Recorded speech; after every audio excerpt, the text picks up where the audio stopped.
to imagine. This is a 2018 58E with 12.9 thousand horsepower Caterpillar engines. Makes it a nice, 20-knot cruise boat. Efficient, doing 8 or 9 like all of them.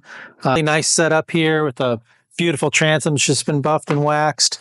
I've got the end rails back here, which are a great safety feature. These actually come out, and I could store it here. And that's what I would do if I were swimming. I would go to the swim ladder that pops out here. This handle pops up, and it's really easy to get in and out of the water.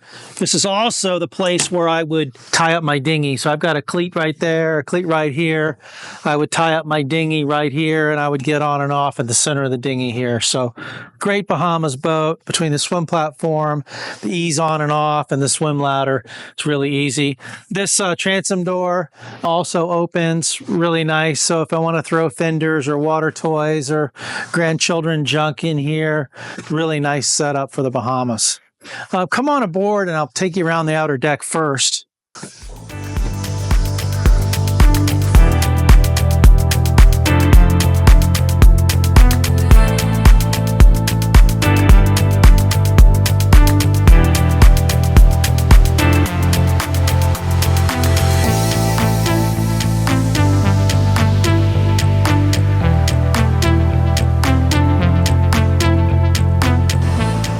All right, this is a great setup here. I've got the wing doors.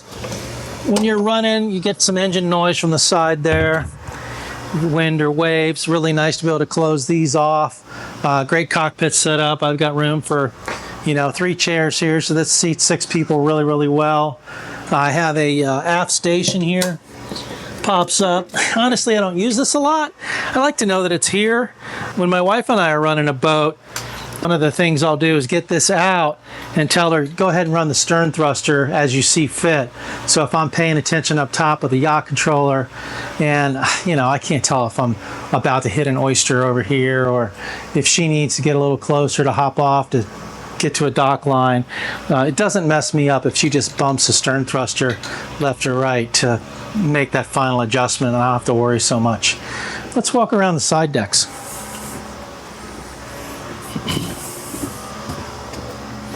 This is your engine room access, crew access. This is your engine room air here. So a lot of boats will have vents on the side of the hull, especially like sport fishing stuff. And on a rough day, it's inevitable that seawater makes it into that engine room a lot easier if the hole in the boat is on the outside of the boat versus on the side deck. So this design is way superior to boats that have engine room air coming from the side of the hull. Covered side deck, really important on a crummy day. Right here, I have my fuel fill. So this boat has a single 1,500 gallon tank. It has a fill just like this on the other side. I can fill it from either side. These are safety devices, really kind of nice.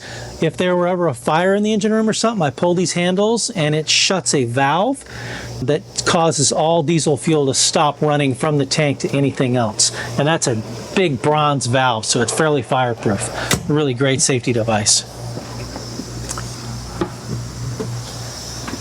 This boat has what we call the optional forward boarding doors.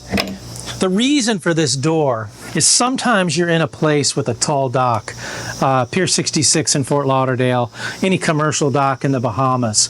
They're necessarily tall for bigger boats, and sometimes it can be very hard on one of these tall docks to get on and off a motor yacht like this. Having these forward boarding doors allows me another way to get on that's 3 feet higher than the other way on, which is 2 feet higher than the swim platform. So now I have 3 different levels to get on the boat, which makes it very flexible. You'll also notice that there's special clips here for boarding stairs or a boarding platform, and a lot of people add those as well. Notice the nice handrails here on the inside. My water fill is right here, as we've discussed in other videos. So I'm not down on my hands and knees. I can fill my water tank here. Great storage here. I like to keep my bow lines up here near the bow.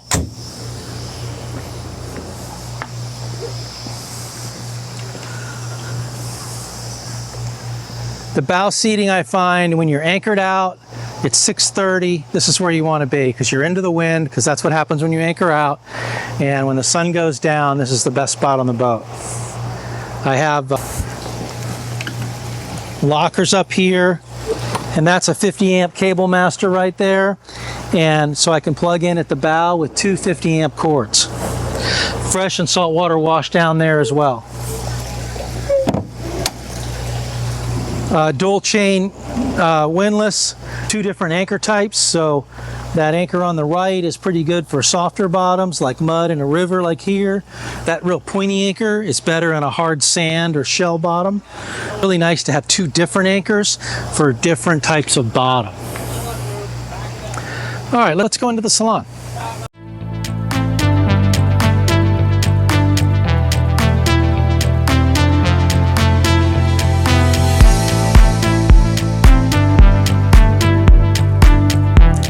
Welcome to the Salon of Imagine. This is a really popular setup. These built-in settees really use the space more efficiently than freestanding chairs. The other added benefit is, you know, as I look up under here, I've got tons of storage. I've got all my life jackets there. A lot of people I notice when they go to the Bahamas, they'll load all this up with dry goods. Just tons of storage under here. There's the central vacuum hose right there. So very efficient use of space. Nice little desk. My television's right here. And on this side I have a drink fridge with an ice maker. I don't think I've spent much time talking about this, but pretty much all the Marlows built to date have had a chilled water air conditioner system. And what that means is all of the real air conditioning function is in the engine room.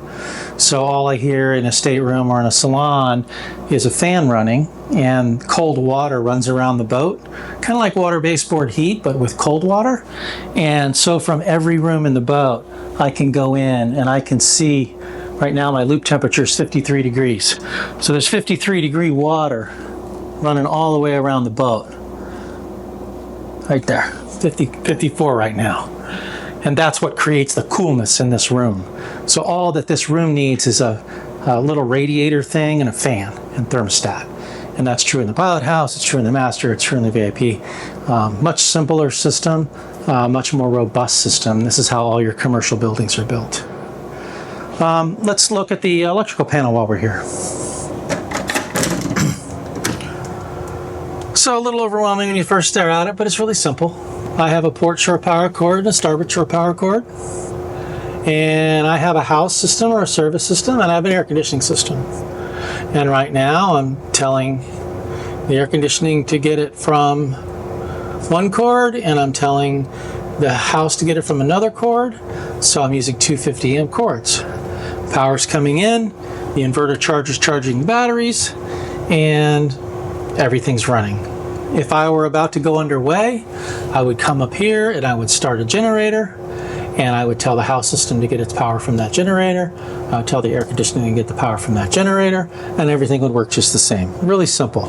This is all AC, you know, not air conditioning, but alternating current, 110, 220 volt.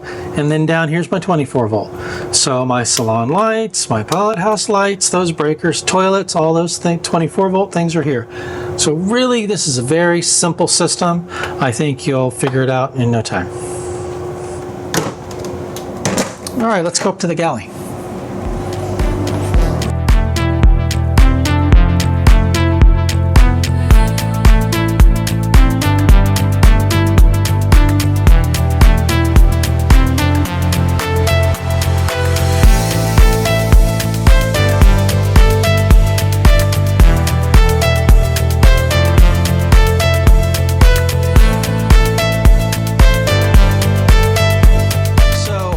Quite often we do this with the Sub-Zero drawers instead of a big stand-up fridge. The big stand-up fridge sounds good at first, but it really blocks the view and stuff wants to fall out. On a boat, these drawers are way better. The stuff stays down, the drawers want to stay closed, the mustard doesn't fall and hit you in the foot. These drawer systems are really nice. And I still have Sub-Zero systems like this running on 2003, 2004 boats. They've been very reliable, probably the best in the industry I've seen. This owner, when they built the boat, chose to do a full-size oven and a 4-burner cooktop and a separate microwave. Really good setup, probably like you do at home. Granite countertops, dual sink, great growy faucet. I actually have a dishwasher here as well. And this is a single Fisher Paykel drawer. Again, we've had great luck with these. This is a plastic tub. It looks great in 10 years. They don't leak. It's just been a great system. Silverware drawers typically here right above the dishwasher, just like you would hope at home. No fiddles here. You know, you'll see boats with fiddles and no fiddles.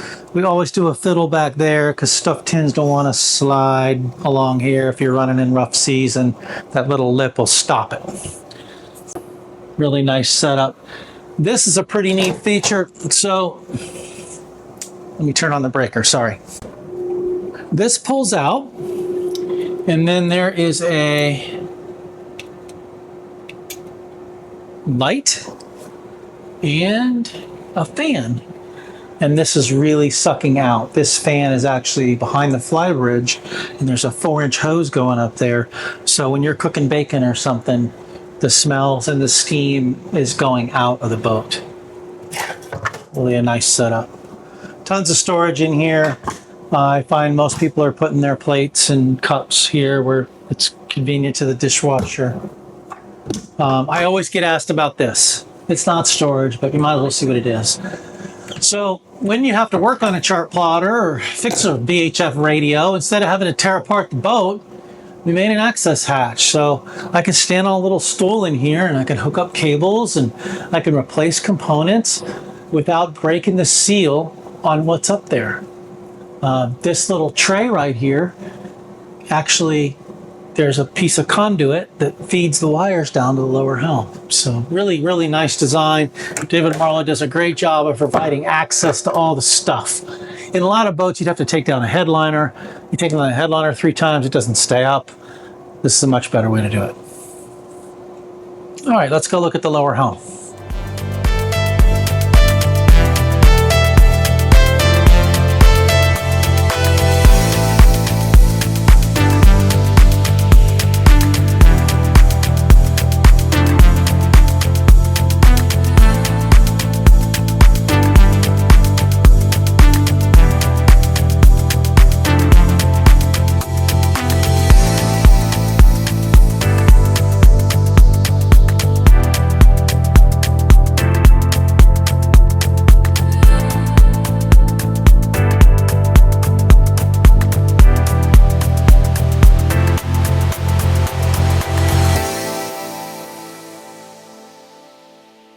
All right, the lower helm, my favorite spot. It's hot here in Florida. Basically all of the systems management here, breakers for electronics. I can see all my battery voltages here.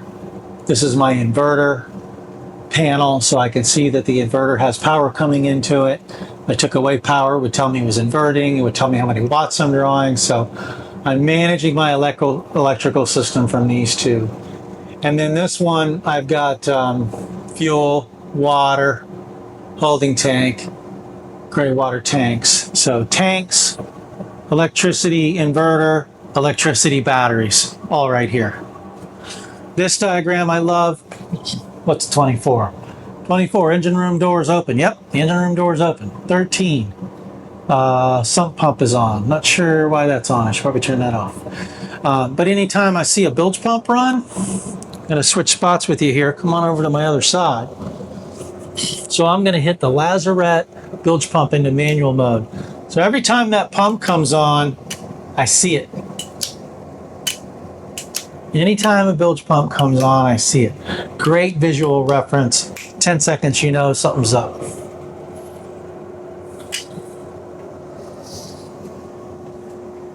Down here, great chart plotters. You know, all these boats now have great electronics. These new cat gauges are really nice with the 12.9. Very simple. I find the 12.9 compared to the C-18, even a smaller motor. It's a more electronic engine. One of the things I find is that the the good cruising range is a little bit broader with these new electronic engines, whether it's a Volvo engine or a new Cat engine. Any of these new more electronic engines have kind of a flatter torque and horsepower curve, and it allows you to be efficient at kind of a broader range of RPMs. That's one of the advantages of it. And of course, it tells you engine load and engine temperatures and all of that.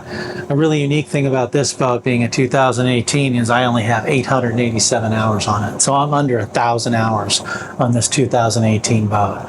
This current owner that's selling this boat, he's from Canada, and he kept the boat in Key West a lot. And like a lot of my Canadian customers, they can really only be here for 6 months of the year. So they're not able to use the boat as many hours in a year as a U.S. citizen who's running it 12 months of the year.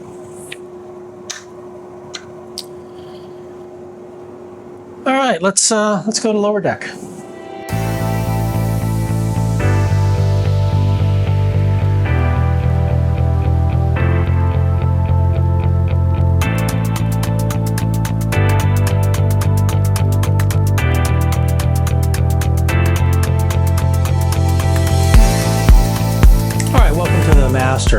So in this era, this 2018, 2020, we built some of the boats with the his and hers head aft, and some of the boats like this with the bed still centerline, but the head off to one side. I think the his and hers head aft feels grander, but this is actually a better use of space. When the bed is here, this room can be a little shorter this way, and it gives you a third stateroom that's really nice. So if you're looking for a 3-stateroom boat, I think that this layout works better if you have grandchildren. You have value for that third stateroom. When you do the his and hers head aft, it's great for you, but it does compromise the room for the third stateroom. And that's why you see the differences in the layout. This is a king-size bed right on center line. It's great. And then the head is the full length. It's kind of hard to capture on video, but the head is the full length of the port side.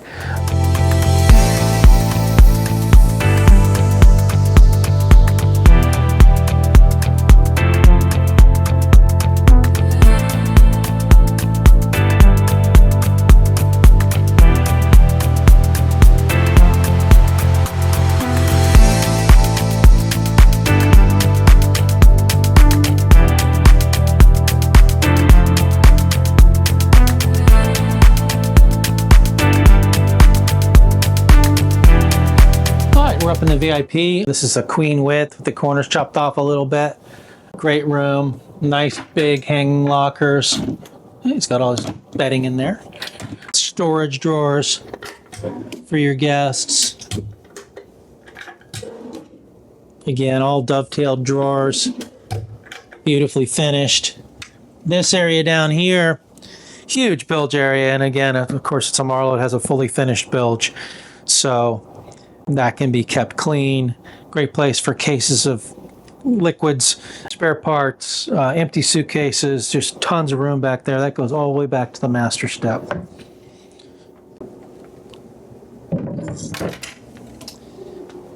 VIP head and shower.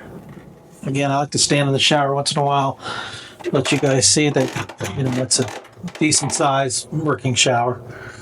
This boat also did, that is cream of marble on the floors with stainless steel dividers. You just have to worry about the water a little bit less. I think it's a nice look.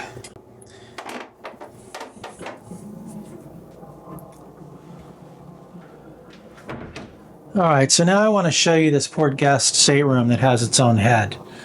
And again, only available with this layout where the master is not another 6 feet longer. The his and hers head aft, and that's why the head is on the port side.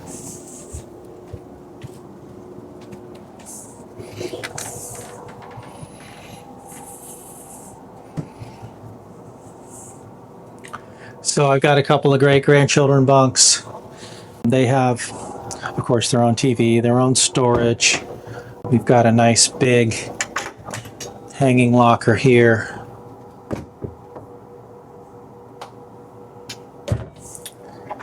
And then this third head. So So they've got their own toilet, their own sink, and that is a wet head. I think in practical use, you probably wouldn't use the shower that much. They just use a shower across the hall, but just the ability to have the toilet and sink, I think, is really good for a larger family where the grandchildren are coming. And out here in the hall, I also have the washer and dryer. Let me show you that.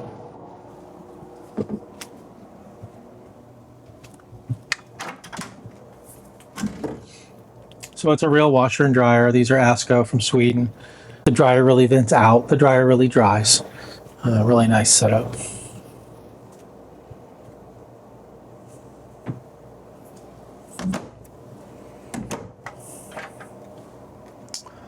All right, I think next we should go up to the Flybridge.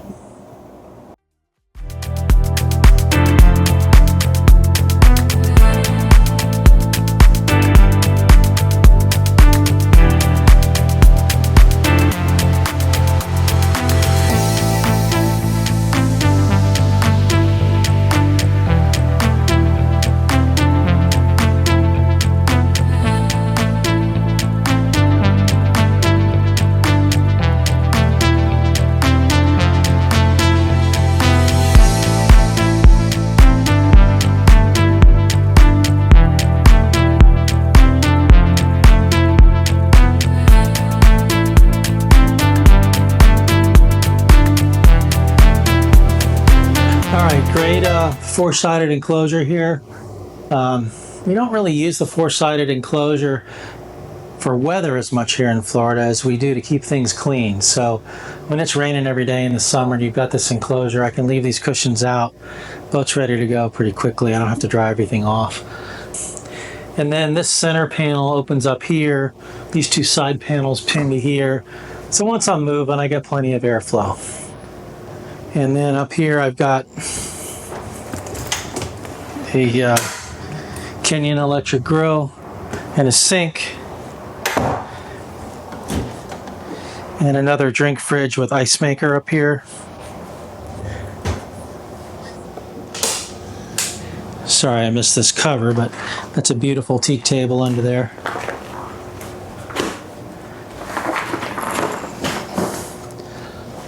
Great teak table.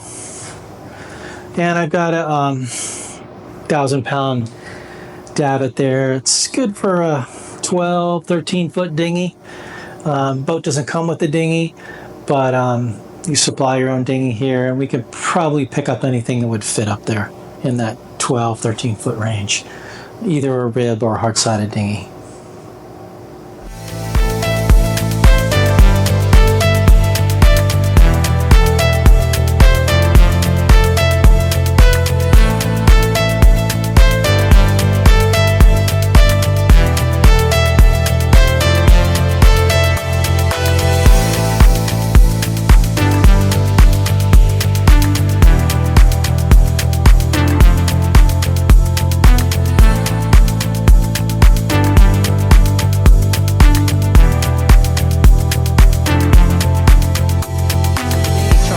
Go right here, and it's good I can show you this because if you're going to the Bahamas for a month and you're going to use the dinghy a lot of my clients will put the dinghy in the water, remove the chocks like they're gone now, store them in the lazarette, and then I can just tow the dinghy from spot to spot if I'm going slow from island to island, and I get this deck back.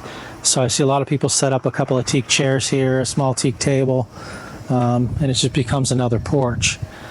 Now this boat, they didn't care about height, but now that we have Starlink available, I would put a Starlink on this boat, get rid of those domes, and I can get you a folding mast. So if you want to do the Great Loop or you just want to be able to get under lower bridges, it's pretty simple to modify this arrangement up here to give you 18-foot 2, 18-foot 4 clearance with everything folded down. And I see a lot of clients doing that. I think you're going to see the domes go away on almost every motor yacht over the next 5 years. There's just no reason to pay for DirecTV or have that satellite technology when the Starlink is working so well, and it's cheaper, and it gives you full bandwidth internet access at the same time. All right, I think now let's go down into the crew cabin and lazarette area, and we'll use these aft stairs. I want to mention these aft stairs. You know, some boats, They only have outside stairs or a ladder. I really feel like these outside stairs are great when I'm washing the boat, when I'm in port. But underway, I think the inside stairs are a lot safer, especially if you're on plane and your bow's up a little bit. I tend to close this off, and people use those stairs, much safer. But when you're washing the boat and you've got wet feet and you've got a bucket in your hand, this is really great. All right, let's go down below. So there's lots of boats with lots of different arrangements for how to get downstairs to do an engine room check or go to the crew cabin. I'm particularly fond of this setup. I feel like it's the easiest. I don't have to move a seat cushion. I don't have to get on my hands and knees and open a hatch. Very civilized to open this door. I've got a handrail right here, and I can go down backwards. So when it's a really rough day and I'm checking the engine room, this is where I feel the safest.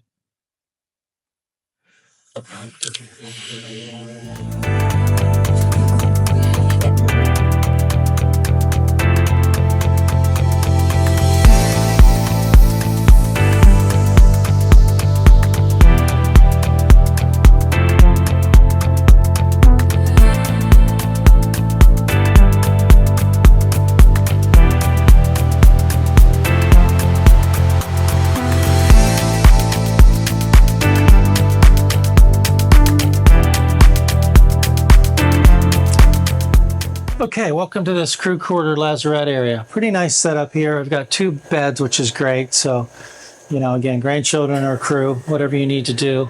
They've got their own port light here. I've got sorry, there's some stuff down here. It's just how it is. So there's a hanging locker in here. We've got some spare parts in there. I have a microwave down here. I have a little fridge right here. So it's a pretty nice little crew cabin. I find a lot of you think you're never going to use crew, and then, you want to do that long trip where you're getting the boat all the way from Florida to New York, and you've done it 3 times. Maybe having a crew member on board for 5 days makes sense, and they can live down here. Nice head in here, sink. It's a wet head with a handheld shower, toilet, and then still got some stuff back here to clean up, but all my stuff's back there, so spare parts. It's where I would put my beach toys. I've got fenders back there and stuff like that. I won't go into all the detail. Let's go to the engine room.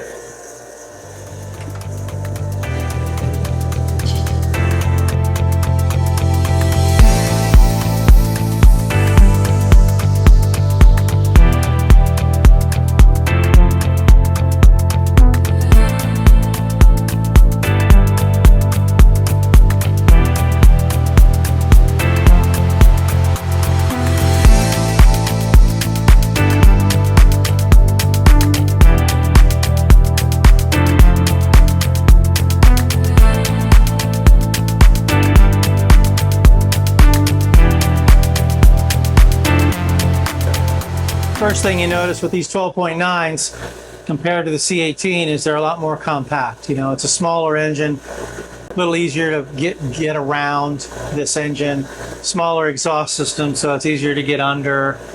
I've got twin generators, again, low hours. I think it's 700 something on one, 300 something on another, so very low hour boat. Your water maker's right there. Again, very easy to get to. The membrane's actually up on the wall, and then the pre-filter looks like a pool filter is right there on the left. This thing on the wall here, this big black thing, that's your Outback inverters. That's a 3,500 watt inverter, and that's what turns battery power into 110 volts when you don't have shore power or a generator. Most owners tell me they can run the generator for 2-3 hours in the morning, run off the inverter all day, and run the generator again 2-3 hours in the evening, and then that inverter will run the appliances all night. Depends on how you use it, of course. Over here are the chillers. I mentioned the chilled water system. Those 2 big white things there with the tubes are what make the cold water. So instead of making cold air like in your house or your car, those 2 things make cold water. Think of it as a cold water heater instead of a hot water heater. And then when I showed you in the Salon that there was 54-degree water, that 54-degree water was coming from those. Fuel tank right here, 1,500-gallon fuel tank. Really simple system. Of course, there's a digital gauge, but there's also a sight tube here, so I can open the valve, push this momentary valve, and right now I know I have 350 gallons of fuel on board. That's a direct reading of what's in the tank. The reason for the valves is if I have these valves closed and I accidentally crack this glass tube, only the fuel in the tube comes out. If I didn't have valves, or if these valves are left open and I crack this tube, the whole tank's going to drain down to the level of the crack. Bad. So that's why these valves are here. I mentioned the safety fuel shutoff on the side of the boat. That's this valve right here. So this little cable right here, when you pull that cable over there, it shuts this valve, and this bronze valve slams shut. And if there were a fire in here, I just took all the fuel away. Great safety device. This thing up here on the wall, that is for my NAIAD stabilizers.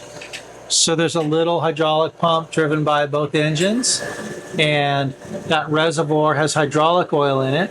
And then the computer that you saw at the helm tells the fins when to move, and that's the thing that actually moves the fin.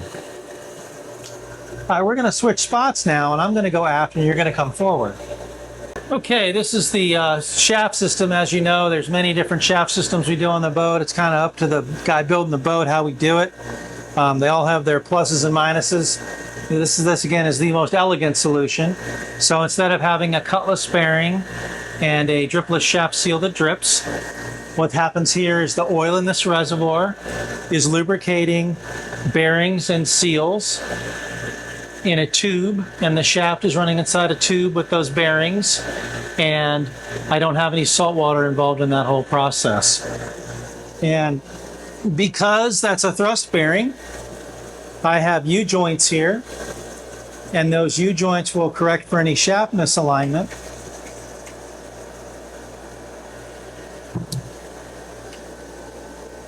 And you can see I can spin this.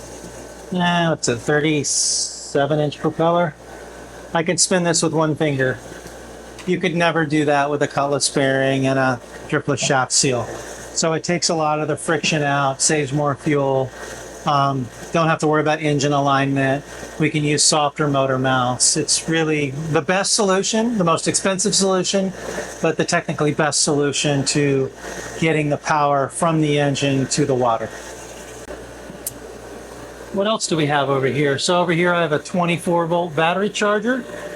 That battery charger does not charge the house bank. That only goes to the thruster batteries and to the engine bay. There's my oil change system. So right there, all those tubes are coming from each engine, each generator, and each transmission. So everything on the boat can be changed from the aft deck by selecting the right valves and pumping the oil out, and then I can also pump the oil back in. Engine room fans, you'll see here, I have two fans that go out. This one goes out. This one goes out. And the two fans forward are blowing air in. And again, that air is coming from the side deck, not from the side of the hull.